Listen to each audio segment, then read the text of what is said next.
کوشہ کی گواہی۔ ایک دیہاتی رسول اللہ صلی اللہ علیہ وآلہ وسلم کی خدمت میں آیا اور کہا، مجھے کیسے یقین ہو کہ آپ اللہ تعالیٰ کے رسول ہیں؟ یہ سن کر آپ صلی اللہ علیہ وآلہ وسلم نے فرمایا، دیکھ اس کھجور کے خوشے کو بلاتا ہوں، وہ گواہی دے گا۔ آپ صلی اللہ علیہ وآلہ وسلم کے بلانے پر کھجور کا خوشہ درخت سے نیچے اتر آیا اور توحید رسالت کی گواہی دی اور پھر واپس جا کر درخت سے لگ گیا۔ یہ دیکھ کر عربی مسلمان ہو گیا۔ درخت کا کلمہ پڑھنا۔ ایک سفر میں حضور صلی اللہ علیہ وآلہ وسلم نے ایک دیہاتی سے فرمایا کہ کلمہ پڑھ لے، تو اس نے کہا کہ یہاں اور کوئی اسلام کا کلمہ پڑھتا ہے؟ تو آپ صلی اللہ علیہ وآلہ وسلم نے فرمایا، ہاں، درخت بھی کلمہ توحید رسالت پڑھتا ہے۔ آپ نے اس درخت کو بلایا جو وادی کے دوسرے کنارے پر تھا۔ وہ زمین پھاڑتا ہوا چلتا ہوا آپ صلی اللہ علیہ وآلہ وسلم کی طرف اپنی ٹہنیوں کو جھکائے ہوئے حاضر ہو گیا اور توحید رسالت کا کلمہ با آواز بلند پڑھنے لگا، پھر اجازت لے کر واپس چلا گیا۔ شجر و حجر کا سلام۔ مکہ شریف میں حضور صلی اللہ علیہ وآلہ وسلم جس طرف بھی جاتے، جو بھی درخت، پتھر یا پہاڑ سامنے آتا، وہ آپ صلی اللہ علیہ وآلہ وسلم پر سلام پیش کرتا۔ رسول اللہ صلی اللہ علیہ وآلہ وسلم ایک روز صحابہ کرام کے ساتھ سفر میں تھے۔ ایک منزل پر ٹھہر کر آپ سو گئے۔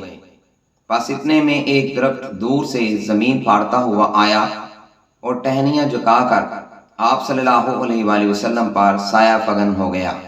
جب آپ بیدار ہوئے تو آپ صلی اللہ علیہ وآلہ وسلم سے ذکر کیا گیا تو آپ صلی اللہ علیہ وآلہ وسلم نے فرمایا، وہ ایک درخت ہے جو اللہ تعالیٰ سے اجازت لے کر مجھے سلام کرنے آیا تھا۔ حنا کا رونا۔ مسجد نبوی میں ممبر کے قریب ایک کھجور کا کھمبا تھا۔ حضور صلی اللہ علیہ وآلہ وسلم بوقت خطبہ اس کھمبے سے کمر لگایا کرتے تھے۔ جب مسجد نبوی میں ممبر تیار ہو گیا تو آپ صلی اللہ علیہ وآلہ وسلم ممبر پر بیٹھ کر خطبہ دے رہے تھے کہ یکا یک ستون حنا یعنی کھجور کا کھمبا حضور صلی اللہ علیہ وآلہ وسلم کے فراق میں ایسے دردناک آواز سے رویا کہ سننے والوں کے دل دہل گئے۔ بس آپ صلی اللہ علیہ وآلہ وسلم فوراً ستون حنا کے پاس تشریف لے گئے اور ہاتھوں سے پکڑ کر سینے سے چمٹا لیا۔ پھر ستون حنا چھوٹے بچے کی طرح سسک سسک کر اور ہوک ہوک کر رونے لگا، تو آپ صلی اللہ علیہ وآلہ وسلم نے اس کو ایسی تسلی دی جیسے کوئی اپنے چھوٹے بچے کو سمجھاتا ہے۔ اس کے ساتھ ہی ستون حنا خاموش ہو گیا۔ گو کی گواہی۔ حضرت عمر رضی اللہ عنہ کہتے ہیں کہ حضور صلی اللہ علیہ وآلہ وسلم نے ایک دیہاتی کو سلام کی دعوت دی تو اس نے کہا کہ جب تک یہ گو ایمان نہ لا دے میں آپ پر ایمان نہیں لا سکتا۔ بس آپ صلی اللہ علیہ وآلہ وسلم نے فرمایا کہ اے گو، بول میں کون ہوں؟